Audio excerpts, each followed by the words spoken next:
আসসালামু আলাইকুম। বিসমিল্লাহির রহমানির রহিম। সূরা মায়েদা ৬ষ্ঠ পারা, রুকু ১। হে বিশ্বাসীগণ, তোমরা অঙ্গীকার পূর্ণ করবে যেসব জন্তুর কথা তোমাদের বলা হচ্ছে, তাছাড়া চতুষ্পদ আনআম তোমাদের জন্য বৈধ করা হলো। তবে এহরামরত অবস্থায় শিকার যে বৈধ মনে করবে না। নিশ্চয়ই আল্লাহ যা ইচ্ছা আদেশ করেন। হে বিশ্বাসীগণ, আল্লাহর নির্দেশনে পবিত্র মাসের কোরবানির জন্য কাবায় প্রেরিত পশুর, গলায় পরাণচিহ্ন বিশিষ্ট পশুর এবং নিজ প্রতিপালকের অনুগ্রহ ও সন্তোষ লাভের আশায় পবিত্র গৃহ অভিমুখীদের পবিত্রতার অবমাননা করবে না। যখন তোমরা এহরাম মুক্ত হবে তখন শিকার করতে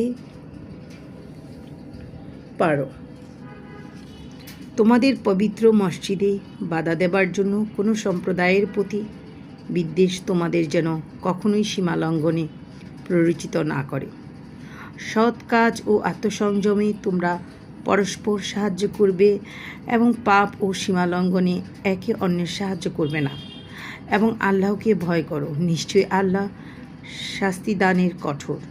তোমাদের জন্য হারাম করা হয়েছে মরা পশু, রক্ত ও শূকর মাংস, আল্লাহ ভিন্ন অন্য নামে উৎসর্গকৃত পশু আর গলা চেপে মারা জন্তু, প্রহারে মৃত জন্তু, পতনে মৃত জন্তু, সিংহাঘাতে মৃত জন্তু এবং হিংস্র পশুতে খাওয়া জন্তু। তবে তোমাদের যা যাবহ দ্বারা পবিত্র করেছে তা ছাড়া আর যা মৃত পূজায় বেদির উপর বলি দেওয়া হয় তা, এবং জুয়ার তীর দ্বারা ভাগ্য নির্ণয় করা, এইসব পাপ কর্য। আজ অবিশ্বাসীগণ তোমাদের ধর্মের বিরুদ্ধচারণে হতাশ হয়েছে, সুতরাং তাদের ভয় করো না, শুধু আমাকে ভয় করো। আজ তোমাদের জন্য তোমাদের ধর্ম ইসলাম পূর্ণাঙ্গ করলাম এবং তোমাদের প্রতি আমার অনুগ্রহ সম্পূর্ণ করলাম এবং ইসলামকে তোমাদের ধর্ম মনোনীত করলাম। তবে যদি কেউ ক্ষুধার তাড়নায় নিষিদ্ধ জিনিস খেতে বাধ্য হও কিন্তু ইচ্ছা করে পাপের দিকে ঝুঁকে না, তার জন্য আল্লাহ ক্ষমাশীল, পরম দয়ালু।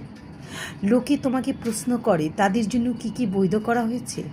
বলো, সমস্ত ভালো জিনিস তোমাদের জন্য বৈধ করা হয়েছে, এবং শিকারী পশু পক্ষী যেগুলোকে তোমরা শিকার শিক্ষা দিচ্ছে সেগুলোকে আল্লাহ তোমাদের শিক্ষা দিয়েছেন।